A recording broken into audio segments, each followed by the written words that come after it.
Malis din.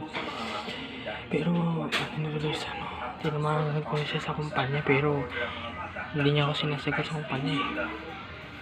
I dare go one stand one song. I'm with my Samuel Wars and not to be the division offers. Therefore, and also more split and time for some of it. And more supportive this and more diverse. It is better than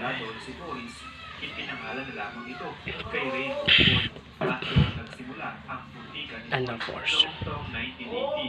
Ang ownership ng butika po ay nalipat sa isang grupo na nasa likod ng Philippine American Drug Corporation. At iniba nila ang pangalan nito sa padto po natuloy din ang kagsara noong 1966. Manila COD Christmas Display. Sa tingin ko, nilalaro tayo ni Duban. Sa tingin ko nga rin, ibang klaseng maglaro si Duban.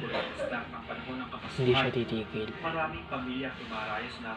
hanggat walang nananagot.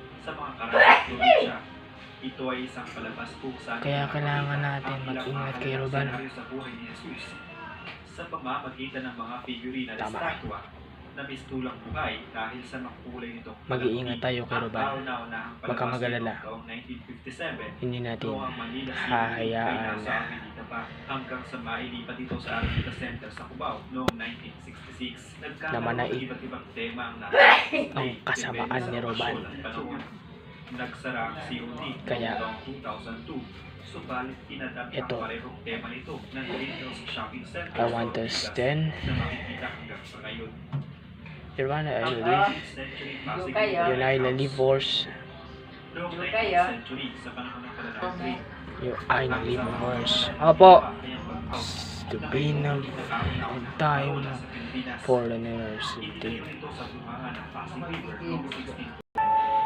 Is that the first time we're done?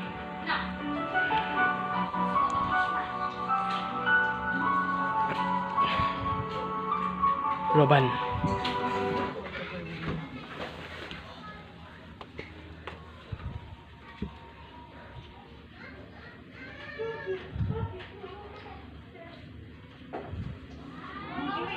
Nakasisigurado natapos na.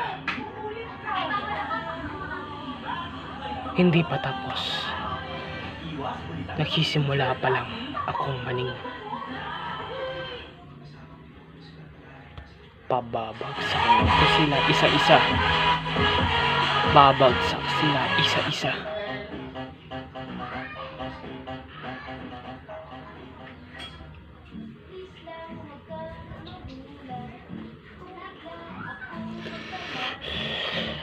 Sinasabi ko na nga ba, yung ano na sinimulan ni Duban, hindi na ako makapagtataka. Laban to na sinimulan ni Duban.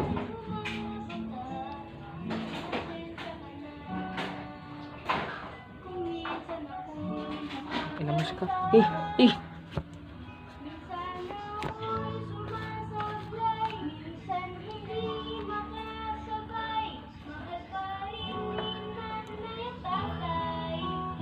Kasulit ko na sinabi ko, laban to na sinimulan ni Duban. Kaya laban din. Tatapusin niya.